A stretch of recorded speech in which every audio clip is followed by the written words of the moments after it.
What up, gamers? It is Will777JP, and y'all, I just came across this Eurogamer article, and check out this title: The Big PlayStation 30th Anniversary Interview with Sean Layton. It was a fight to get the Sony name on the machine. They didn't want to be associated with it. We'll make this stuff up as we go along together.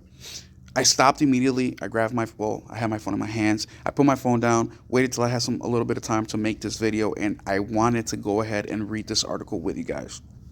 So what I know of Sean Layton, he was I think it was president or CEO of PlayStation before Jim Ryan. So I think he left PlayStation 2018 or 19, somewhere around there. And it was kind of controversial because nobody really knew, did he get fired or did he quit? Like, what's happening? Because Sean Layton's been with PlayStation, for over 30 years. Actually, I think he worked with Sony before PlayStation was even formed. So it is going to be an awesome interview. Great to get his perspective. And let's go ahead and read this together. The Big PlayStation 30th. All right, we already read that. Written by Tom Phillips from Eurogamer. All right, Eurogamer's week-long coverage of PlayStation 30th anniversary begins today with a very special interview, an extended conversation looking back behind the scenes at PlayStation's original launch, how the brand became a breakout success despite established competition. It's Icarus moment in the PS3 era, and then its ongoing battle for industry dominance. Few saw more of PlayStation's last 30 years than Sean Layton, who was already at Sony when the company's console ambitions were first forming. Oh, so I was right. Yeah, he was with Sony before he came over to PlayStation. Over more than 3 decades, Layton became a pivotal figure within its gaming division and ultimately served as Sony's chairman of PlayStation Worldwide Studios. Layton began his tenure tasked with bringing countless games to PlayStation and ended it by overseeing the launches of PlayStation's biggest blockbusters from its own development powerhouses. Now, 5 years on from his 2019 departure, after an astonishing 32 years of service, it was high time for a catch-up and look back at everything PlayStation had achieved and how it all began on a huge gamble. So he got let go in 2019. That means he was PlayStation, and when he left in 2019, he was with Sony for 32 years. PlayStation is celebrating its 30-year anniversary now. We're in the year 2024, so that's 1921, 2, 3, 4. So if he would have stayed with PlayStation, that means he would have been there for 37 years working at Sony. So 32 minus 5 is 27. That means he works at PlayStation for 27 years and 5 years at Sony. First question: what's your first memory of PlayStation? You were already working at Sony at the time. What was your reaction to it? What was the idea of a games console? Was the idea of a games console taken seriously? A fool's errand, some of them might have even called it at the time. Layton says, when PlayStation launched, I was still with corporate, back at Sony headquarters, where I'd been since 1987. I was attached to the office of the chairman, Akio Morita, the founder of Sony. I was his assistant, speechwriter, ghostwriter, interlocutor when I had to be. Interlocutor, I believe it means like somebody who talks for somebody. I believe. Double check that. And we were watching all that from afar, so to speak. But I remember having a presentation early on where they brought the PlayStation prototype to the chairman's office, and we got to see what they were building. I remember back in mid-1994, before the launch, standing up in the boardroom playing Ridge Racer and going, oh my God, this is going to be fucking amazing. Yeah, and Ridge Racer was, so successful. It was a big boost for PlayStation, especially one of the first games that it came out with. But this is so interesting because he actually wrote or worked. He was a Keto, assistant. You know what I mean? That's the founder of PlayStation. So Sean Layton's been there. Since basically Sony. I don't want to say Sony was a toddler, but with the main guy. This is insane. I didn't know that. But with Sony, I think a lot of the leadership at the time didn't take it seriously. They thought, oh my God, Sega and Nintendo own this thing, the console industry. You think Sony's going to come in sideways and try to divvy that thing up into 3-piece pie? It was a fool's errand. I think some of them might have even called it at the time. But then Sony president Norio Ogasan was a believer. A lot of people thought we were taking a risk. It was a fight to get Sony name onto the machine. They didn't want to be associated with it. So this is extremely important right here. Not even talking about Sean in specific, but just the leadership at Sony at the time. And you can tell who, like, look, there's so many times in our day-to-day lives, whether it's work or our personal lives, where problems come about, right? And some people just have the mentality of being quitters, of just like, I don't want to deal with this problem is too big to overcome. And I completely dislike that.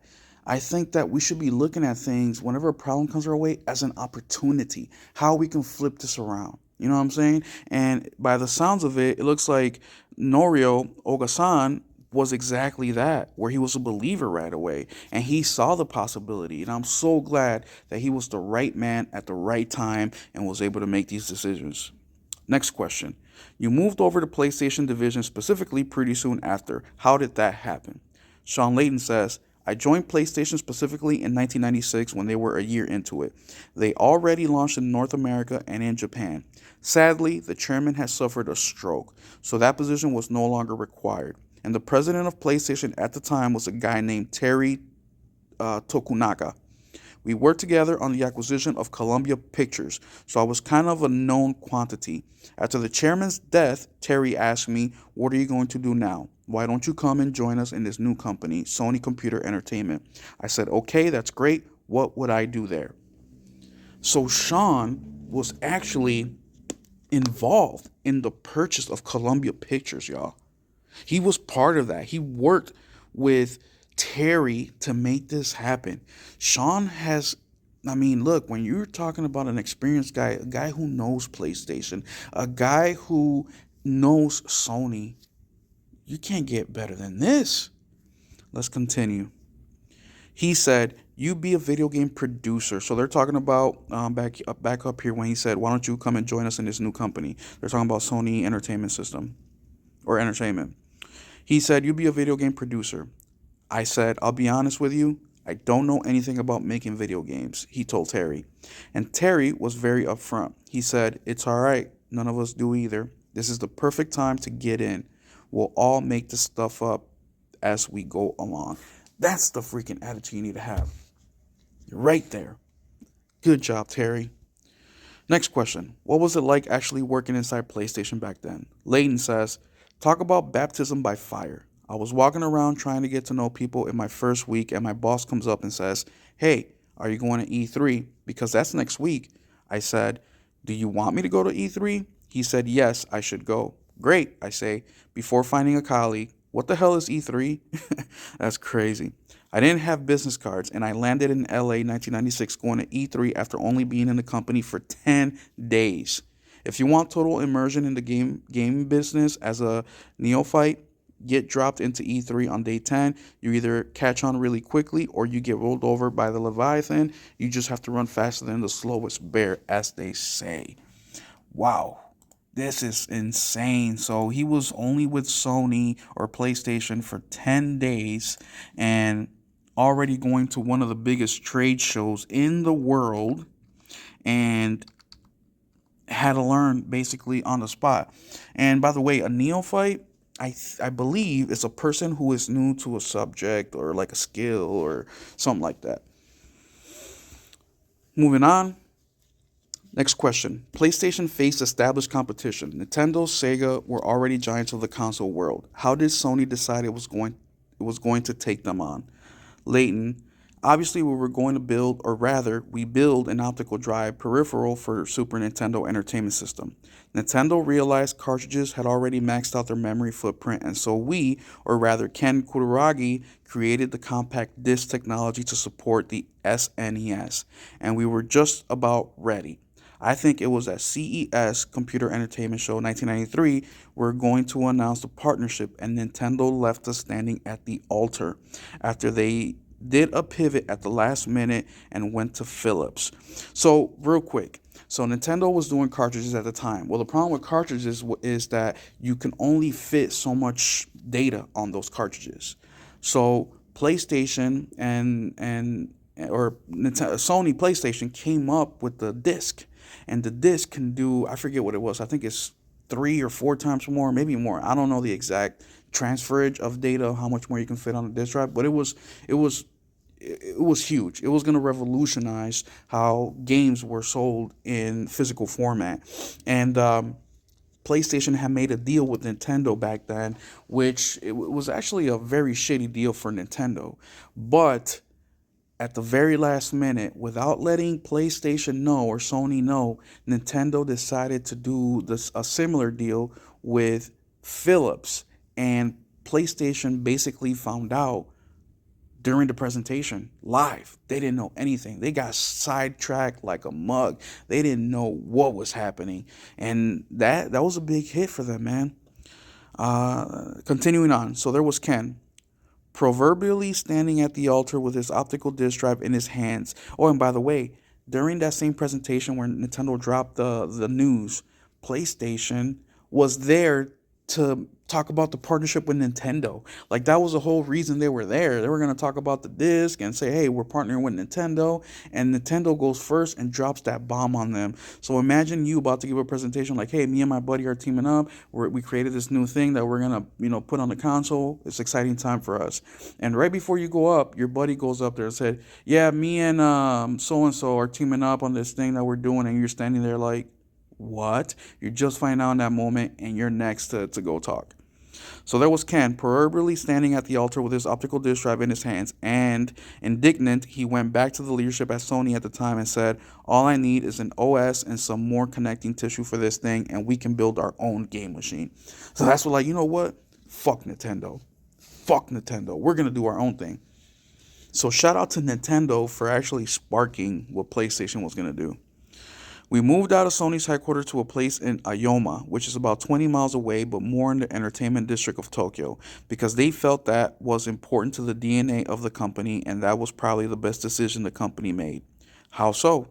Layton says, when they decided they were getting into the game business, they knew they had the technology, the engineers, but they said, let's be honest, we sell electronics. Sony knew that without entertainment DNA, we would not be successful. They look at the Nike paper for 45 minutes, drink a cup of tea, and then go, all right, lunch. So the initial stage was made a joint venture between Sony Electronics and Sony Music. Half the company was from the music side, and, well, you could see it on the shop floor at 8 a.m. All the hardware engineers were at their desk wearing their Sony vests, working on their engineering thing. And then around 10 through 11 a.m., all the Sony Music guys would come in, hungover, sunglasses, cigarettes hanging out their mouths. They look at the Nike papers for 45 minutes, drink a cup of tea, and then go, all right, lunch. They all stand up and they all leave.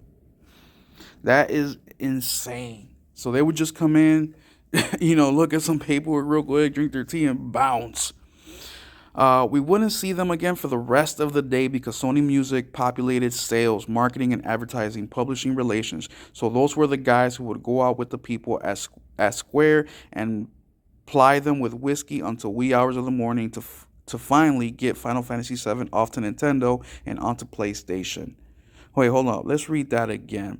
So those were the guys who would go out with the people at Square and ply them with whiskey until the wee hours of the morning to finally get Final Fantasy VII off of Nintendo and onto PlayStation. So them dudes were the ones going out there doing public relations, or, not public relations, but building the relationships, and finally convinced Square to be like, hey, let's put Final Fantasy over on the PlayStation, y'all, forget Nintendo, and be doing drinks and shit, probably strip clubs and all that.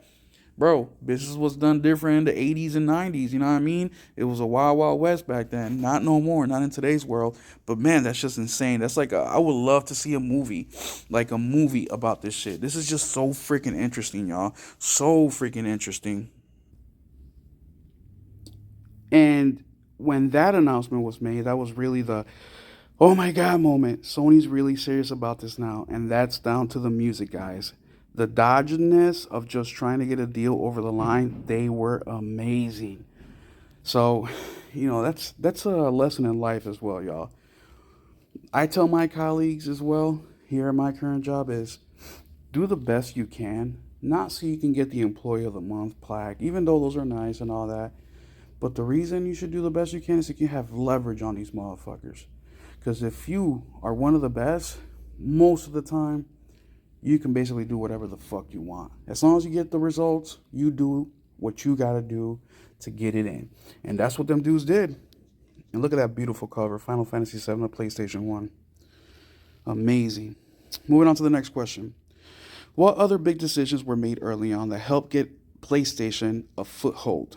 Leighton says, we had the optical technology and games were all on flash ROM at that time, so that was a huge leap. ROM cards were $8 to $10 a pop to get blanks. And when you had to get them flashed, usually in Taiwan or in Hong Kong, which meant lead times of 6-8 weeks to get stocked refill, optical discs were $1 a throw and you didn't have a minimum amount.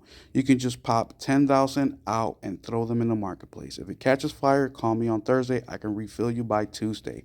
The momentum really changed the business model of that. That's amazing. So once again, ROM cards were $8 to $10 a pop to get blanks. $8 to $10. And this is 90s money, y'all. That's probably about 15, 20 bucks now. I don't know, it seems a little high, but it's way more now. And then you had to get them flashed. So you had to get the games on there. With the CDs, it was $1. $1 and you can do it right then and there. $1 was cheap back then. It's cheap now. What else can you buy for $1 in today's world? You know what I mean? So let's keep on going. We always knew PlayStation would be successful if we made it. Quote, the people's platform. Sony deliberately never had more than maybe 22% of first-party software share. On the Sega platform and Nintendo, first-party had 80, 85, 90% of the software market. But we always knew PlayStation would only be successful if we made it, quote, the people's platform. It's for third parties to come make a business. We'll come in and we'll get, 25% typically at launch. The share is higher because we put all the bets on the new games. But over time, the real leaders in the marketplace as far as revenue and share goes were the Activisions and the Take-Twos and EA. Let's go back to this real quick. Sony deliberately never had more than maybe 22% of first-party software share. On the Sega platforms and Nintendo, first-party had 80, 85, 90% of the software market, but we always knew PlayStation would only be successful if we made it, quote, the people's platform. It's for third parties to come and make business. We'll come in and we'll get you, 25% typically at launch. That share is higher because we put all the bets on new games. So that's super interesting, right? Because we see two sides of things. We see Sega and Nintendo, who had first-party games 80, 85, 90% of the time. They were hugely successful. And over here, you have PlayStation, who was at around 22%, and third-party was the big thing, and they were super successful. Let's take that to today. What percentage is PlayStation? Okay, first-party versus third-party, right? We see it all the time. This year, in 2024, the only first-party games released by PlayStation were Astrobot and what else? Astrobot. That's it, right? No, we had one more. Helldivers was the second party. Pretty sure. Horizon Lego. But that was basically a third-party deal. So let's look at Xbox. Xbox hasn't released anything except for Stalker, which is a third-party deal, and Indiana Jones later on this month, next week to be exact, first party. Avowed is not till February. I mean, they're not doing first party, they're not doing third party. Let's look at Nintendo. Nintendo still dropping first party, still a lot of third party. But the point is, they're all getting stuff that you can only play on their console, except for Xbox. Who is the weakest out of the three? It's Xbox. And right here, the real leaders of the marketplace as far as revenue and share were Activision and Take-Two's EA. So Xbox was like, you know what? We can't do it. We can't make third-party deals, even though we have a shit ton of money. We're trillionaires. Let's just take one of these out of the market, which they took out Activision. and then they converted it into a third party still, but just something to think about. Reading on here, our first party responsibility was to grow the pie overall, and as the pie gets bigger, everyone's slice gets bigger, so everyone's happy. Growing the market overall meant creating new types of games, new genres of games, and not competing in some of the standard genre categories. And so you got games like Parapapa the Rapper, you got games like SingStar, Ico, and Shadow of the Colossus. Who's going to make those games? It was a first party imperative to show, firstly, the power of the platform, and then secondly, the endless categories that we could build games into. We weren't just trapped into three genres and trying to fight for the market share from each other. I think those are important decisions taken early on. I think the founders of PlayStation had a really, really keen view on what it took to be successful and how to differentiate in the marketplace. And a lot of those decisions were taken super early on. And dude, this makes so much freaking sense. He named those kind of games. Now let's go to the PS5 era. We had Astrobot that was free, given to you for free, and that was literally a PS5 showcase. That thing just showed you the PS5. What else? Spider-Man, Miles Morales. That gave you a familiar IP, not Miles Morales himself, the Spider-Man IP, but then that thing also showed you the, you know what I'm saying, the what the PS5 can do. It's just amazing, amazing. So I think, and they knew that from early on. Next question. Aside from the hardware and games, PlayStation has some memorable marketing too. Layton says, absolutely. If you look at the Japanese TV advertising, it was like nothing you've ever seen in gaming. Gaming advertising had been really straightforward. Here's the action scene, but the advertising team at PlayStation came from Sony Music. So we were marketing games like you market rock bands with a little of the mystery, a little of the sexy. It was the same in England too. And I decided to go ahead and show you guys that Wipeout 3 PlayStation video game commercial from 1999.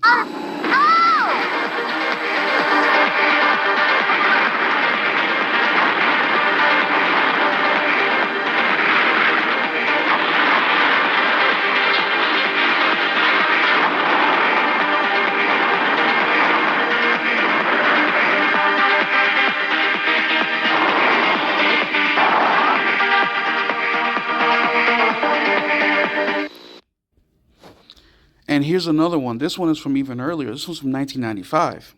Citizens, be extra careful. PlayStation's Wipeout is now on the streets. Don't let it loose your mind.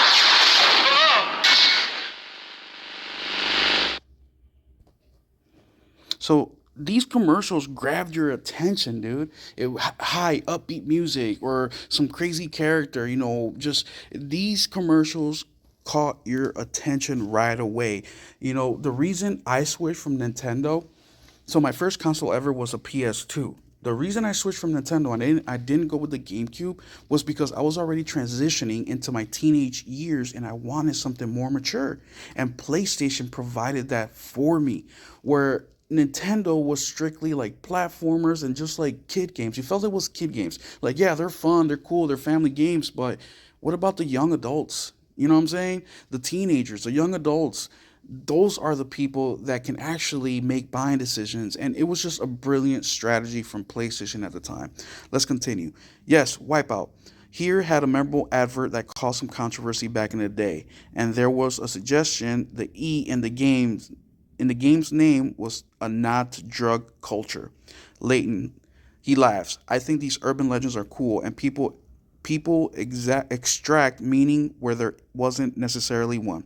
I think the innovations of Wipeout were us teaming up with creatives like Designer Republic who were at the top of their game. The Wipeout packaging was like nothing anyone had ever seen before, except maybe on like an EDM album cover. And here it is. Here's the Wipeout. Like Sean said, looked like an EDM cover. Absolutely right. Like, man, this is just so fascinating, so cool. Packaging was like an EDM cover, and then the music, I thought that was genius too. I was in Japan when Wipeout released, so I had to bring it to Japan and localize it for the Japanese market. But it helped that Japan hadn't heard of the Chemical Brothers or Crystal Method or Prodigy. Wipeout was like a music introduction vehicle. You've got your vodka Red Bull in one hand and you're playing Wipeout with the other. And in London, I would come over on business to go to Sony Liverpool and see the guys up there. And we'd be going to clubs during that time and see PlayStation 1 kiosk with Wipeout in nightclubs. You got your vodka Red Bull in one hand and you're playing Wipeout with the other. It was the beginning of making gaming into a lifestyle. The beginning of making it something where gaming is more than just a distraction. All of a sudden, gaming became less something whispered about in pubs and more you overhearing someone say, "Oh, I'm playing Tomb Raider. Oh, Tomb Raider. Oh, do you play games? That's cool. Oh, oh, right." And this is just a theory of mine. For those of you guys wondering where console warring comes from, well, it happened between Sega, Nintendo, PlayStation during the 90s. It also happened in the mid 2000s or the early 2000s with Xbox, PlayStation, Nintendo. But right here, he said it. Gaming becomes more of a lifestyle. Like people that combat or that console war, this is more than one that you root for one team versus the other. This is a lifestyle for a lot of people.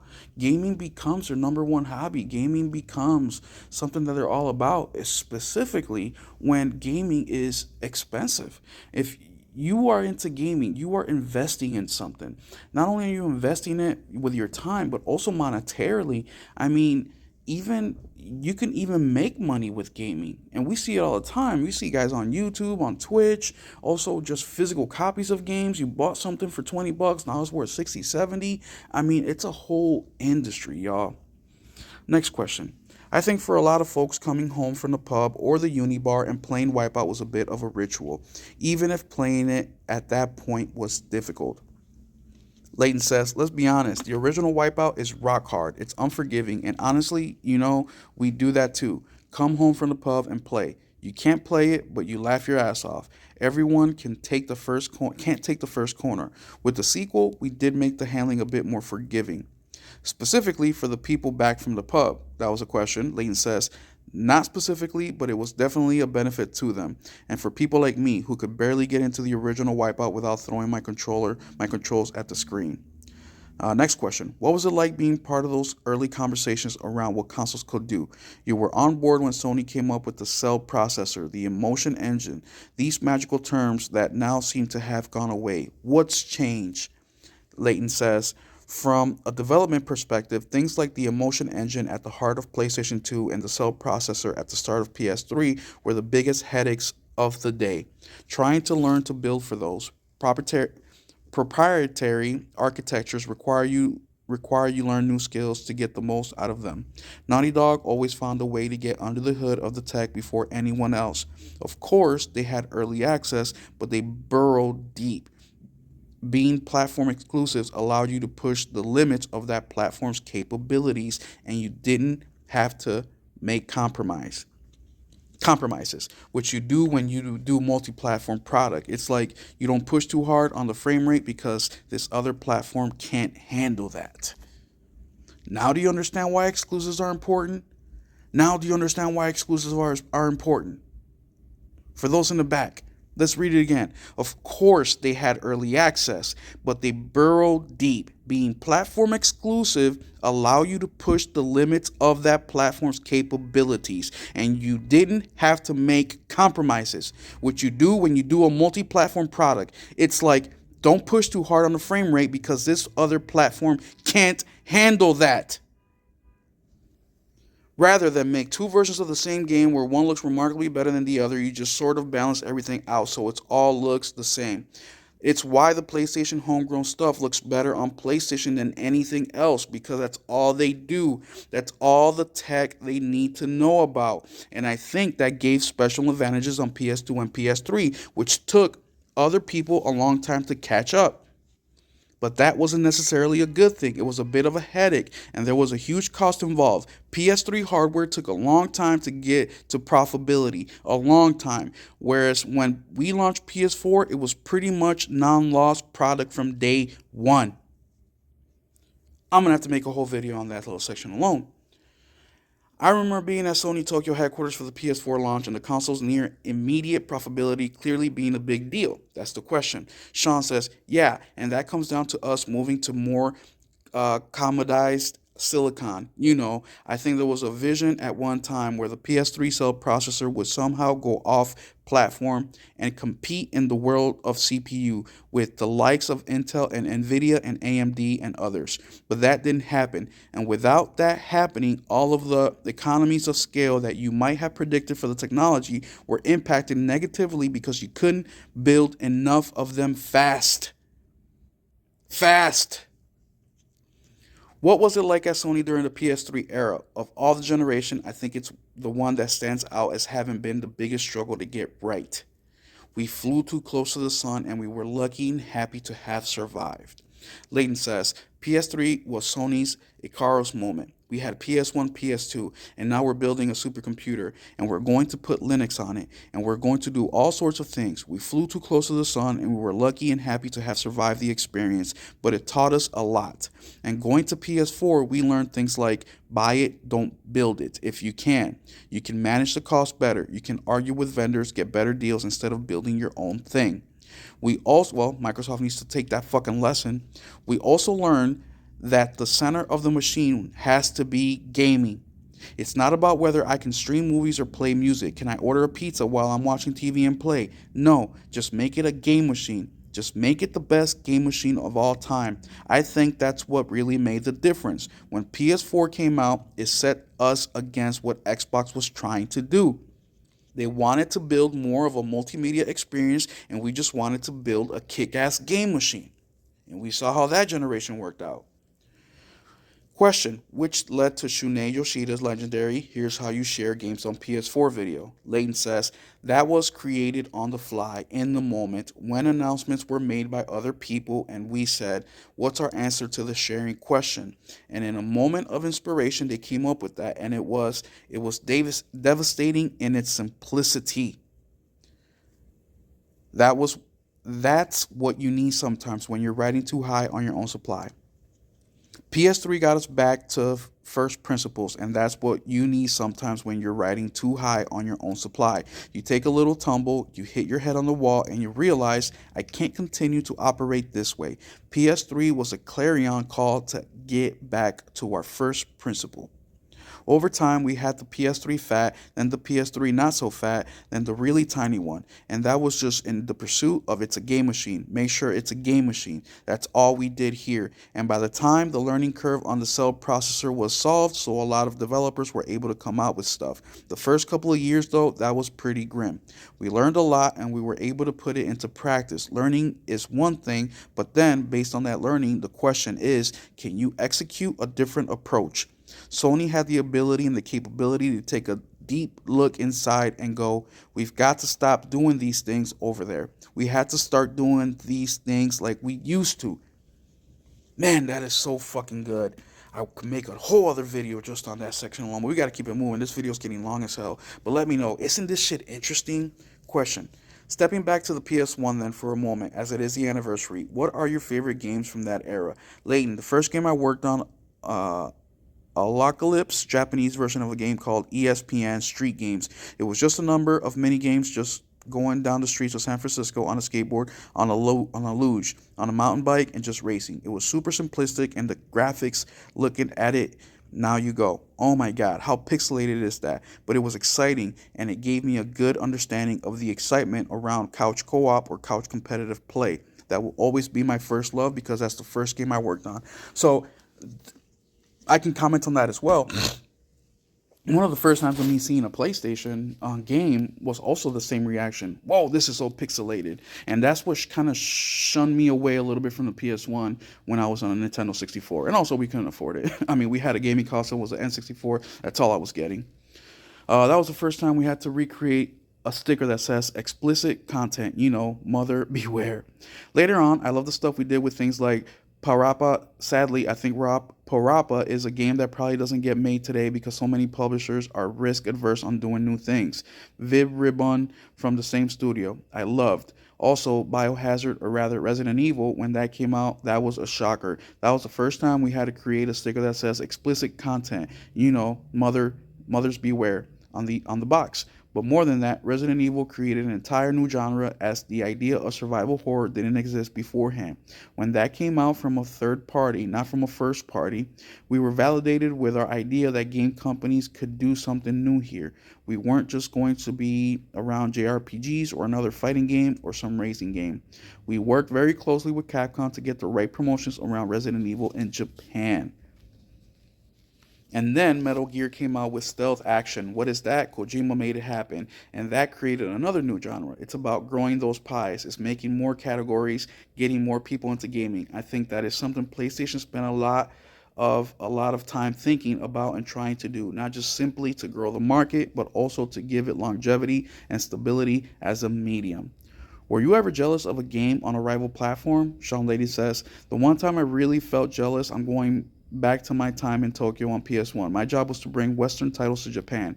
And in your local parlance, that's like bringing coals to Newcastle, right? I would bring things like Twisted Metal to Japan, and the Japanese market would go, what the hell is that? But one game I saw early on that I heard the buzz, and I went out to Core Design in Derby because I wanted to get Tomb Raider for the Japanese market. I wanted it to be on PlayStation. And I saw the Smith brothers and we talked about it, and they were really excited about the concept. We talked it through. They talked it through, bada bing, bada boom. They signed it to bring it out on Sega Saturn. Sega, and then shortly thereafter they did get it onto the PlayStation in Japan as well. But it launched on Sega. And yeah, that always felt what would I have done to have actually gotten it, but I came that close. Finally, there's one classic franchise or game that you like PlayStation should go back to. Sean Layton says, this is just a personal preference. This is just a game that spoke to me when I first saw it, and I love the guys working on it so much, so we got a sequel out of it, which was also fun and fabulous, and I was able to get it remastered for PS4. I would love another whack at Medieval. The Cambridge studio guys were called Millennium at the time, and they were making the original Medieval, and Sony bought them shortly thereafter.